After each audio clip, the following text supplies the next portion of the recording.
కృష్ణా జిల్లా చంద్రపాడు మండలం ఆ, ముప్పాల. మా ముప్పాలమ్మ మాకు అవార్డు పండింది. మా ముప్పాల ఏం అవార్డు వచ్చింది? మాక ఆ, ఢిల్లీ పోతే ₹1,00,00,000 అవార్డు చెక్కి పంపించిండు. పంచాయతీ ఆఫీస్ కింద చెక్ దేనికి వచ్చింది? ఊరిని మంచిగా చూసుకుంటున్నారు, బజార్లని బాగు చేస్తున్నారు, జనాన్ని మంచిగా చూసుకుంటున్నారు, ఆ, చెత్తగా ఉంటారు. ఆ. పేదోళ్ళు సాధోళ్ళు అని లేదు, భాగ్యమంతులు అని లేదు, అందరినీ కలుపుకోలుగా ఆ. చూసుకుంటున్నారు. కాబట్టి ఆహా.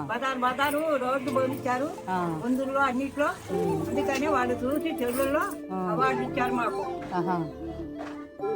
అదేలే, కాలువలైనా మంచి లేనా కరెంట్ అయినా అన్ని విధాలు బాగుంది మీకు. బాగుంది బాగా. అది గొప్పదే అనమాట. అయితే ఢిల్లీ ఢిల్లీ వెళ్తే ఇచ్చారా? ఆహా. చంద్రపాడు మండలంలో 56 ఊళ్ళ అంతమంది మీద కూడా వచ్చింది, ఒక ఊరికే వచ్చింది ఆహా. అవార్డు. పంచాయతీ ఆఫీస్ తరఫున ఇచ్చారని ఫ్రెండ్ వాళ్ళకి. ఆ, మున్సిపాలిటీ వాటరు, శుభ్రంగా చెత్త తీసుకెళ్ళటానికి, కరెంటుకి అన్ని విధాలుగా ₹1,00,00,000 చెక్ ఇచ్చారని ఫ్రెండ్ ముప్పాలకి. ఇంకా మంచిగా ముప్పాలు అభివృద్ధి చెందాలని చంద్రబాబు నాయుడు కూడా వచ్చాడు ముప్పాల. నీళ్ళు మాకు వచ్చేది ఆహా. రావణపేట. రామన్నపేట కృష్ణానది నీళ్లు, ఊరులో నీళ్లు, వాగుల్లో నీళ్లు కాదు మాకు వచ్చే మంచి నీళ్లు వాడుకోవటానికి. అన్ని విధాలుగా నాలుగు పంపాలి, నీళ్లు పంపిస్తారు.